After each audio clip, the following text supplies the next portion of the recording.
Hey friends, if you wish to backup and restore boot configuration data file in Windows, then please watch this video. I will guide you through the the procedure. So to backup, basically backing up is called exporting it, because you're exporting the file, and restoring it will mean that we are importing the file.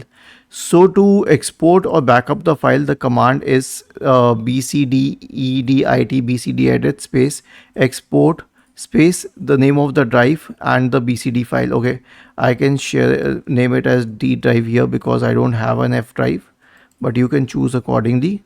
I have named it 01 BCD. You can name it whatever you want to. Search for command prompt in the Windows search bar and click on Run as administrator. Paste it here and hit enter. It says the operation completed successfully. Now to import it, I will simply copy paste the same command, but export will be changed to import and hit enter. It has been restored. So this is how easy it is. In both the cases, it said the operation has been completed successfully. Was this helpful? If yes, then please subscribe to the channel, and if not, then let us know in the comment section of the video on how we could help you further. Thank you for watching this video and have a nice day.